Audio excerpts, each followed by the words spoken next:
செய்கிறோம். இந்த பிஎம் ஸ்ரீ திட்டத்தில் ஏற்கனவே எம்பி தர்மேந்திர பிரதான் நாங்கள் கையெழுத்து போடுறதுக்கு ரெடியாக இருந்தோம் அப்படின்னு சொல்லி போட்டு நாடாளுமன்றத்தில் பேசினாங்க. எப்படி பார்க்குறீங்க? யார் கையெழுத்து போட தயாராக இருந்தது? எம்பி எல்லாம் அந்த பிஎம் ஸ்ரீ திட்டத்தில் கையெழுத்து போடுறது.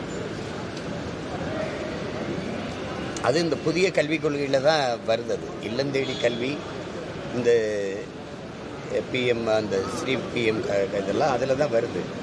ஒன்று, புதிய கல்விக் கொள்கையை நம்ம எதிர்க்கிறோமா ஏற்கிறோமா, அதில் தெளிவான ஒரு முடிவு எடுக்கணும். ஏன்னா இல்லந்தேடி கல்வியை நம்ம ஏற்றிருக்கோம். நம்ம ஐயா ஜவஹர் நேசன் இந்த கல்வி திட்டத்தை வகுக்கிற குழுவில் இருந்து வெளியேறினதே இவங்க புதிய கல்விக் கொள்கையை அப்படியே ஏற்கிறாங்க. அதில் நமக்கு ஒன்றும் வேலை இல்லைன்னு தான் வெளியில் வந்தாங்க. உங்களுக்கு தெரியும், கூட அவங்க நிறைய நேர்காணல்லாம் கொடுத்துருக்காங்க.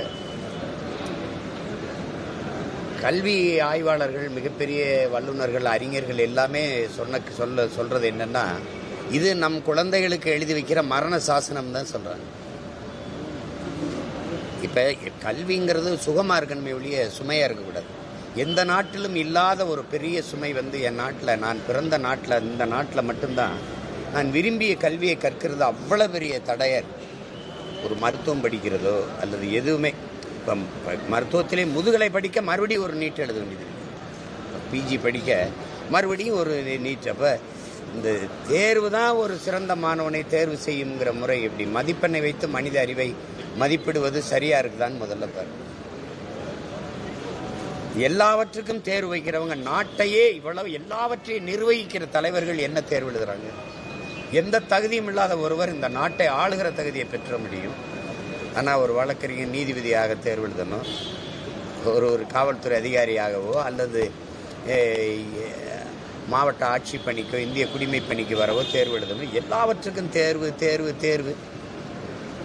கல்வியிலே தலை சிறந்த நாடாக இருக்கிற தென்கொரியா 8 வயதில் தான் பிள்ளைகளை முதல் வகுப்பிலே சேர்க்குது. நீங்கள் 8 வயதில் என் பிள்ளைகளை பொது தேர்வு எழுதுன்றீங்க. அந்த இடத்துல தோத்துருச்சுன்னா அது கல்விங்கிறது ஒரு எப்படி சொல்கிறது, ஒரு நஞ்சு ஆயிராதா? அந்த பிஞ்சு நஞ்சுக்குள்ளே போய் விழுது. பள்ளிக்கூடம்ங்கிறதே ஒரு கொலைக்களம் மாதிரி ஆயிராதா? எப்படி அது வரும் பள்ளிக்கூடத்துக்கு? நீங்கள் இப்போ பார்க்குறீங்க, இப்போ இந்த ஆட்சியில் நீங்கள் அது செய்தி ஆக்குறது இல்லை. இப்போ நீட்டு தேர்வு எழுதிட்டு தேர்ச்சி பெறுவோமோ இல்லையோங்கிற ஐயத்தில் ஒரு தங்கச்சி இறந்துருக்கால இல்லையா? இறந்துருக்கால. அப்போ 12ஆம் வகுப்பு படிச்சுட்டு +2 தேர்ச்சி பெற்று வந்த பிள்ளைகளே இந்த நீட்டு தேர்வை எதிர்கொள்ள முடியாமல் மன முதிர்ச்சி இல்லாமல் இறந்து போகிறாங்க. 12ஆம் வகுப்பில் தோற்று போகிறவங்க இறந்து போகிறாங்க. அப்போ அந்த மாதிரி ஒரு சமூக சூழல் தோல்வியை நீங்கள் தோல்வியை வெற்றியின் தாயின்னு நீங்கள் கற்பித்து கொடுக்கல. தோல்வியோடு எல்லாம் முடிஞ்சிருச்சுன்னு இந்த சமூக கட்டமைப்பு வச்சுட்டு இது ரொம்ப கொடுமையாக இருக்குது. அதுவே எவ்வளவு ஏமாற்றான ஒரு வார்த்தை தம்பி. நீங்கள் கல்வியை வியாபாரமாக்கிட்டு நீங்கள் சம கல்வி சம உரிமைன்னு பேசுறது நாங்கள் எப்படி எடுத்துக்கிறது? கல்வி சமமாக இருக்கா? அது சம உரிமையில் இருக்கா? ஏழைக்கு ஒரு கல்வி, பணக்காரனுக்கு ஒரு கல்வின்னு இருக்கா இல்லையா? அதான் கேள்வி. இருக்கா இல்லையா? பணம் இருந்தால் நீங்கள் நல்ல கல்வியை கற்கலாம். பணம் இருந்தால் நீங்கள் நீட்டு தேர்வு பயிற்சி பெற்று அந்த இதுக்கு பயிற்சி எடுத்துட்டு சிறப்பு பயிற்சி எடுத்து தேர்வு எழுதலாம்.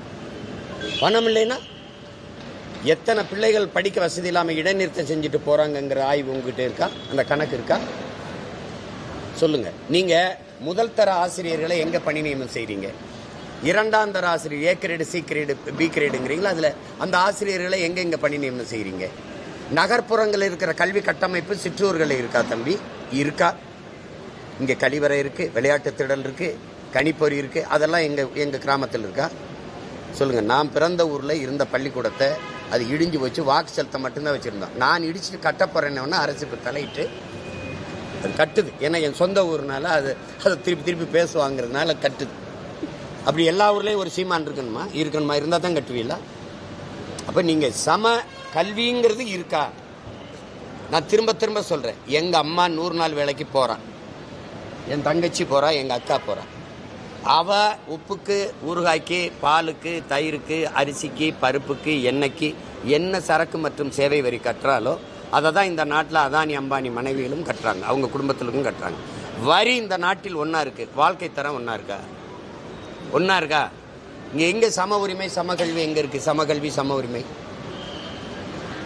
சட்டசபையில் இருக்குது. இங்கே பாருங்கள், அமைச்சர் பெருமக்கள் படிக்கிற பள்ளி அவங்க பெறுகிற கல்வியும் சாதாரண குடிமக்கள் பெறுகிற கல்வியும் இந்த நாட்டில் மிக உயர்ந்த பதவியில் இருக்கிற பெறுகிற மருத்துவமும் சாதாரண குடிமக்கள் பெறுகிற மருத்துவமும் சமமாக இருக்கா தம்பி? எல்லாத்தையும் வியாபார பொருளாக்கிக்கிட்டு இதில் சம கல்வி சம உரிமை வெற்று வார்த்தைகளை வச்சு ஏமாத்திட்டு எத்தனை நாளைக்கு இப்படி பண்ணுவீங்க? எத்தனை நாளைக்கு பண்ணுவீங்க? சாதாரண சிற்றூரில் ஒரு வசதியும் இல்லாத படித்து வர்றவனு நகர்ப்புறத்தில் படித்து வரணும் பொதுத்திறன் போற்றியில் ஒன்றா பங்கேற்று வெற்றி பெறணுங்கிறது இது சம வாய்ப்பா? இது சம உரிமையா? இது சம கல்வியா? இதெல்லாம் கொடுமை. இது வார்த்தை தான், வார்த்தை.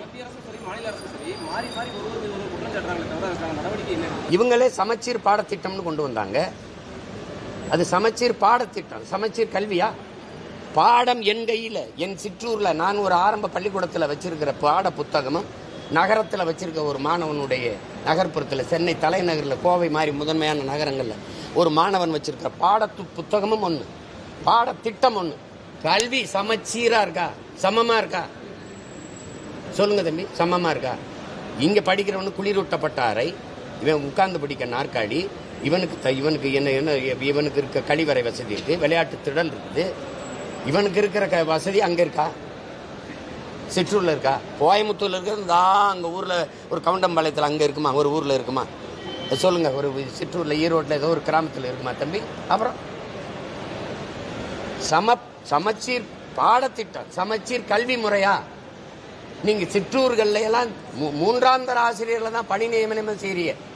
முதல் தர ஆசிரியர்களை நகர்ப்புறத்தில் நீங்க பணி அமர்த்திடுறீங்க. பிறகு அதுவும் தனியார் பள்ளிகளை நோக்கி தான் அவங்க ஆசிரியர் பெருமக்கள்லாம் போயிடுறாங்க. ஏன்னா அங்க ஊதியம் கூட வசதிகள் கூட எல்லாம். அப்புறம்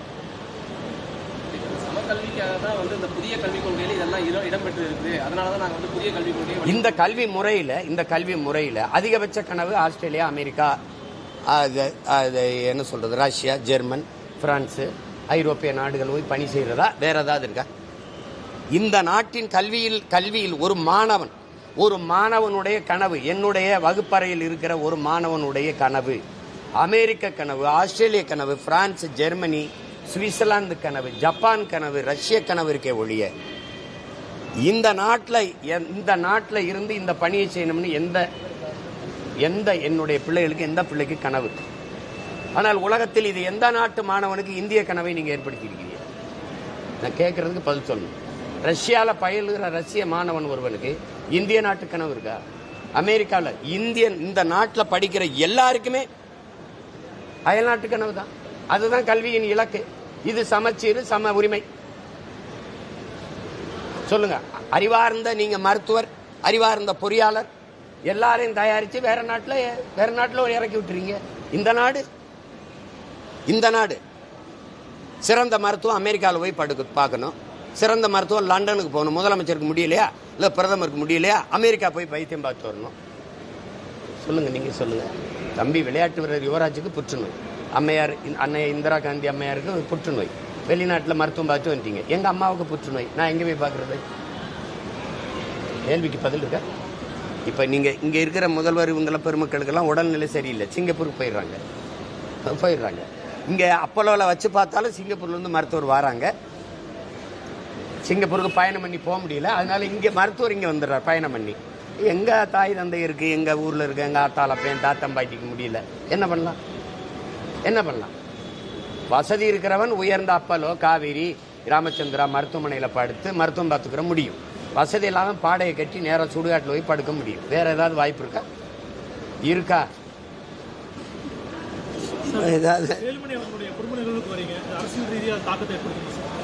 ஏங்க, ஒரு பண்பாட்டு நிகழ்வுல ஒரு உறவினரா நம்ம ஒரு குடும்பத்தில் நிகழ்வுல இதுல என்ன அரசியல்ங்கிறது? அரிசி பருப்பு உப்பு ஊறுகாயிலெல்லாம் வீட்டில் சாப்பிட்றதுல எல்லாமே அரசியல் இருக்குது. திருமணம் அந்த நிகழ்வு. நீங்கள் அரசியலுங்கிறது கொள்கை மாறலாம், கோட்பாடு மாறலாம், நிலைப்பாடு மாறலாம், ஆனால் மனித உறவு மாற முடியாது. புரியுதா? அதை போய் குழப்பிக்கிறாதீங்க. அதை இதையும் சேர்த்து தான் அந்த பண்பாடற்ற ஒரு அரசியலை இந்த நாட்டில் கட்டமைச்சிட்டீங்க. இது எல்லாரும் பங்கேற்பாங்க, ஏன்னா இது எங்கள் குடும்ப நிகழ்வு. அதில் போய் பேசாதீங்க. திமுக எதிராக ஓட்டுகளை ஒருங்கிணைக்கணும் அப்படின்னு சொல்லியிருக்காரு. அதை எப்படி பார்க்குறீங்க? அதை நான் வரவேற்கிறேன். அவர் ஒருங்கிணைச்சா அதில் நான் மகிழ்ச்சி அடைவேன். உங்களுடைய பங்கு என்னவா? என்னுடைய பங்கு இதில் முதன்மையான பங்காக இருக்கும். எல்லாரும் ஒன்றா நிற்பாங்க, நான் மட்டும் ஒன்றா தனியாக நான் மட்டும்தான் உருப்படியாக நிற்கிறேன் தம்பி. நீங்கள் எல்லாருமே உங்களுக்கு ஒரு நோய் இருக்குது. இந்த நாட்டு மக்களுக்கும் இந்த மாதிரி ஊடகவியலாளர் உங்களுக்கும் கூட்டணி இல்லாமல் வெல்ல முடியும். எப்படி வெல்ல முடியும்னு கேட்குறீங்க. கொள்கை இல்லாமல் எப்படி வெல்ல முடியும்னு யாரையும் ஒருத்தர் கேட்கலையே. கூட்டணி இல்லாமல் வெல்ல முடியாதுங்கிறீங்க, கொள்கை இல்லாத வெல்ல முடியாதுன்னு நீங்கள் ஒருத்தர் கூட கேட்க மாட்டேங்கிறீங்களே. கொள்கை இல்லாமல் கூட்டணி இருந்தால் வென்றலாம். இந்த நிலையை நீங்கள் வரவேற்கிறீ. அப்போ அண்மையில் கட்சியிலிருந்து விலகின பல பேர் வந்து சொன்னது வந்து எங்களுடைய மனநிலையை புரிஞ்சுக்காம இருக்காரு அப்படின்ற ஒரு விஷயம். இந்த மனநிலை என்ன நீங்கள் சொல்லுங்க. மனநிலை என்ன? நீங்கள் ஒரு நடுநிலையாக இருந்தால் அந்த மனநிலை என்னன்னு சொல்லுங்க. தனியாகவே தனிச்சுதான் நிற்பேன் அப்படின்றாங்க. கூட்டணி இருந்தால் தான் வெற்றி. அதுதான் இப்போ நீங்கள் போயிட்டீங்கல்ல, போய் கூட்டணியில் வச்சு போங்க. கூட்டணி வைக்கிறவங்களோட போய் சேர்ந்து நீங்கள் சட்டமன்றம் பாராளுமன்றத்துக்கு போய் சாதிங்க. முழு சுதந்திரம் அந்த கட்சியில் இருக்குது தம்பி. இங்கே இப்போ நிற்கிற எல்லாத்தையும் கேட்டு பாருங்கள். இருக்கலாம், போகலாம். யாருக்கு கையில் காலில் சங்கிலி போட்டு கூட்டி வைக்கல. முழு சுதந்திரம் இந்த கட்சியில் இருக்குது. நீங்கள் போகலாம், போய் சாதிச்சவங்களும் சொல்லுங்கள். கூட்டணி வச்சு வென்று போய் சட்டசபைக்குள்ளேயும் பாராளுமன்றத்துக்குள்ளேயும் இருந்தவர்கள் சாதிச்ச ஒன்றை சொல்லுங்கள், நான் கூட்டணி வைக்கிறேன். கேட்டியல்ல, நீங்கள் கேட்டியல்ல, அண்ணன் பதில் சொன்னல. இப்போ நான் கேட்க பதில் சொல்லுங்கள். கூட்டணியில் உள்ள இருக்காங்கல்ல, கூட்டணி வச்சு வென்று போன சட்டமன்ற உறுப்பினர்கள் இல்லை பாராளுமன்ற உறுப்பினர்கள் சாதிச்ச ஒன்று சொல்ல. 39 நாடாளுமன்ற உறுப்பினர்கள் போன முறை, இந்த முறை 40 நாடாளுமன்ற உறுப்பினர் இந்த முறை. சரி, தகுதி சீரமைப்பு. இதை நாடாளுமன்றத்தில் நீங்கள் 40 உறுப்பினர்கள் வச்சிருக்கிறவங்க சண்டையை போட்டு நிறுத்தணுமா? இங்கே உட்காந்துட்டு அனைத்து கட்சி கூட்டத்தை போடணுமா? நான் கேட்கறதுக்கு பதில். நீங்கள் எது ஒன்றுக்குமே எனக்கு பணம் தரல நான் எப்படி சம்பளம் கொடுக்குறதுன்னா, டாஸ்மார்க்கில் மட்டும் 1 லட்சம் கோடி 3 ஆண்டுகள் அடிச்சிருக்கீங்கன்றான். நானா சொல்கிறேன்? எதையாவது இது கக்குசு கழுவுறதுக்கு இங்கே 450 கோடி அங்கே ஏங்க? இதெல்லாம் இந்த கக்குசுலே வச்சு புதைக்கணுங்கிறீங்களே. ஐயா படிக்கும்போது ஏன்டா கக்குசு கழுவுற? சரி, கழுவியாவது விட்டியலாம்டா.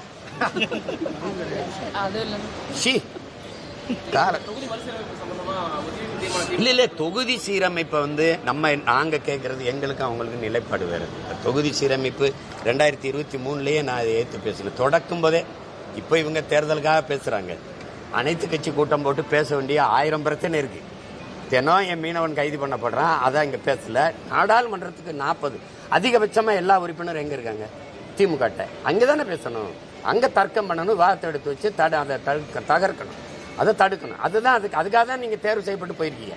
இங்க அனைத்து கட்சி கூட்டம் போட்டு தீர்மானம் போடுறதுல ஒரு பயனும் இல்லை. 2வது, சீரமைப்புங்கிற முறை நாங்க கேட்கறது, நாம் தமிழர் கட்சியின் கொள்கை நிலைப்பாடு என்ன அப்படின்னா, 30 கோடி இருக்கும்போது 543 நாடாளுமன்ற உறுப்பினர்கள் இருந்துச்சு. இப்ப 150 கோடியை தொட்ட பிறகு மக்களின் எண்ணிக்கைக்கு ஏற்ப பிரதிநிதித்துவம் இல்லைங்கிறது எங்க நிலைப்பாடு. அப்ப 6 சட்டமன்றத்திற்கு ஒரு நாடாளுமன்றம் என்று இருப்பதை மாற்றி 3 சட்டமன்றங்களுக்கு ஒரு நாடாளுமன்றம் என்று கொண்டு வரும்போது உரிய பிரதிநிதித்துவம் முதன்மைத்துவம் இருக்குங்கிறது எங்களுடைய நிலைப்பாடு. அந்த சீரமைப்பை தான் நாங்கள் முன்மொழிகிறோம். அப்ப இதுல இது குறைஞ்சிரியா? நீ 6 சட்டமன்ற, ஒரு பாராளுமன்ற உறுப்பினர், நாடாளுமன்ற உறுப்பினர் 6 தொகுதியை போய் சுற்றி பார்த்து என்ன வேலை செய்வார்? தேர்தல் வரும்போது பிரச்சனைகளை கேட்க போகிறோம், கேட்டறிய போகிறோம். அப்போ ஒருத்தர் என்ன சொல்வார்? பிரச்சனையே நீதான் ஜாமி.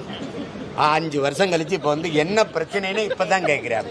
நீங்க கேட்டாங்க பாருங்க, கேட்கறாங்க. இப்ப இந்த தேர்தலையும் கள ஆய்வு பண்ணுவாங்க. என்ன பிரச்சனை? பிரச்சனையா? நீங்க தாயா பிரச்சனை சாமி. இது அந்த மாதிரியான சீர்திருத்தத்தை, மாற்றத்தை சீராய்வை அதுக்கு அதை தான் நாங்கள் முன்மொழிகிறோம். 3 சட்டமன்றங்களுக்கு ஒரு நாடாளுமன்றமா இருக்கணும்னு நாங்கள் நினைக்கிறோம். அப்ப நான் வேளாண் குடிமகன், எனக்கு அவர் போய் பேச வேண்டியதில்லை, நானே பேசிடுவேன். நான் ஒரு மீன் பிடிக்கிற பரதவர், நான் மீனவன், நான் என்னுடைய சிக்கலை நானே பேசிடுவேன். இப்ப நான் என்னுடைய பிரதிநிதி போறாரு, அவர் என்ன பேசுறாரு, என்ன பண்றாருன்னு. தலைவர் விஜய் போனது பல்வேறு விமர்சனங்களை பாசிட்டிவ் நெகட்டிவ் ரெண்டுமே பாடிகார்டோட போய் இஸ்லாமில் கலந்துட்டு அவர் தொழிலை நடத்துறாரு அப்படின்ற ஒரு பக்கம் அவர் இஸ்லாமிய இல்லை அதாவது அவங்கவுங்களுடைய முடிவு. இப்போ நாங்கள் அதை அந்த மாதிரி செய்கிறதுல எனக்கு சொந்தக்காரர்கள் நிறைய இஸ்லாத்தில் இருக்கிறாங்க. இதில் இப்போ நான் சுரங்கங்களே, எங்கள் மச்சான் எங்கள் அதெல்லாம் எனக்கு நோன்பு கஞ்சி கூட வீட்டுக்கு தான் அனுப்பி வைப்பாங்க. அவங்களுக்கு தெரியும். நான் அந்த ஒரு நாள் தொப்பியை போட்டு நான் வேடம் போடுறது அது இல்லை. உங்களுக்கு ஒரு நாள் இஸ்லாமிய இல்லை. நான் என் மக்களின் உணவுக்கானவன் இல்லை, அவங்க உணர்வுக்கானவன், உரிமைக்கானவன், உயிரானவன். அதனால அந்த நெத்தியில திருநீரை வச்சுக்கிட்டு தொப்பியை போட்டு நோம்பு கஞ்சி குடிச்சாலாம் இருக்குது. காட்டவா? அது தம்பி அதை விரும்புறாரு, செய்கிறாரு. அதில் போய் விமர்சிச்சுக்கிட்டு இருக்க வேண்டியதில்லை. அது அவருடைய. அதனால் அவர் இப்தார் விருந்தில் தொப்பியை போட்டு பங்கேற்றதுனால தானே இந்த விலைவாசி ஏறிடுச்சு. அதனால தான் நாட்டில் இவ்வளோ பிரச்சனை. அதனால தான் அடிக்கடி மின்தடை ஏற்படுதுன்னு சொன்னீங்கன்னா விவாதிக்கலாம். அதனால யாருக்கும் எந்த பாதிப்பும் இல்லை. போனார், சாப்பிட்டாரு, போயிட்டாரு. அதான் அவர் விருப்பம். நாட்டுக்கும் மக்களுக்கும் அதனால என்ன பிரச்சனை? அதனால வந்த தீங்கு என்ன? ஒன்றும் இல்லை, விட்டுருங்க. உங்களை பிராண்ட் பண்றாங்க கட்சிக்காரங்க, அன்பு அழைக்கிறாங்க. இப்போ தாவேக விஜய் அவர்களே அண்ணான்னு சொல்லி ப்ரொமோட் பண்றதா இருக்காங்க. எப்படி பாக்குறீங்க? அது அண்ணா எத்தனை அண்ணா இருக்கலாம். எனக்கு இல்லை, கோடிக்கணக்கான அண்ணா இருக்காங்க, நிறைய பேர். இப்போ நீங்கள் அது வருதுல எங்களில் வந்து எங்கள் கட்சியில் என்ன எங்களுக்கு முறைன்னா எங்கள் தலைவர் இருக்கார் பாருங்க. எங்கள் தலைவர் வந்து எல்லாருமே தம்பின்னு சொல்லுவாங்க. வயசில் சின்னவங்களும் சரி பெரியவங்களும் சரி தம்பின்னு சொல்லுவாங்க. எங்கள் இதில் வந்து வயசில் என்னை விட பெரியவங்களும் என்னை அண்ணான்னு தான் கூப்பிடுவாங்க. அதிலும் பஞ்சாப்லாம் 85 வயசு 70 வயசு 75 வயசு பெரியவங்கெல்லாம் சீமானான்னு தான் கூப்பிடுவாங்க. சீக்கியர்கள் எல்லாம் சீமானான்னு. அது ஒரு அன்பின் மிகுதியால் வர்ற சொல். அதுக்கு வயசோ இதெல்லாம் கிடையாது. அது இதயத்தின் அடித்தளத்திலிருந்து அன்பின் மிகுதியில் வரக்கூடிய சொல். எல்லாரும் சொல்லுங்க எங்க சொல்லுங்க அப்பா அப்படிலாம் சொல்றது இல்லை. ஜெயலலிதா அவர்களே அம்மான்னு இருந்தால் நம்ம குலத்தில் நம்ம பரம்பரையில் பெண்களை சின்ன குழந்தையா இருந்தால் தங்கச்சியா தாயே அம்மா அப்படின்னு கூப்பிட்ற பழக்கம் இருக்கு. அவங்க வரும்போது அவங்கள எடுத்தவுடனே யாரும் அம்மான்னு கூப்பிடல, செல்வின்னு தான் அழைச்சாங்க. ஒரு காலகட்டத்தில் அவங்க வயதாக அவங்க பெரியவங்களாக எல்லாரும் அம்மானு பாசத்தில் கூப்பிடுறது அதாயிடுச்சு. இப்போ அதை போய் அதே மாதிரி சொல்லியிருக்க வேண்டியதில்லை. எல்லாரும் அப்பான்னு கூப்பிடு தாத்தான்னு கூப்பிடலாம் சொல்லிட்டு இருக்க வேண்டியதில்லை. அன்பின் மீதியில் யாரையும் கூப்பிடலாம். இப்போ எனக்கு வந்து நான் நிறைய பேர் அப்பான்னு தான் கூப்பிடுவேன். சீமானுக்கு எத்தனை அப்பாலாம்? அறிவை புகட்டிய ஒவ்வொருவனும், எனக்கு ஞானத்தை கற்பித்த ஒவ்வொருவனும் எனக்கு அப்பா தான். எனக்கு கற்பிக்கிற ஒருத்தரிடம் ஒன்றை கற்றுக்கொள்ளோம்னா அப்பா தான், இல்லை ஆசிரியன் தான், வழிகாட்டி தான். அதனால் அதை போய் இப்போ முருகன் வந்து என்னை பெற்றவரா? அப்பா முருகா காண வேண்டியதாங்கிறான். சிவனே அப்பனேங்கிறான். அதெல்லாம் வந்து அது எப்படி எடுத்துக்கிறது? பாசத்தில் ஒரு பக்தியினுடைய ஈடுபாட்டின் மிகுதியில் வருகிற சொல். அதை போய் சொல்லிட்டு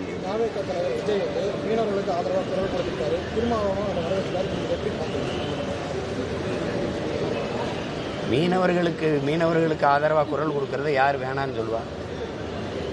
இதெல்லாம் ஒரு கேள்வி. வரவேற்கிறீங்களா? அதுக்கு நான் எதிர்ப்பமா என்ன? வரவேற்போம்.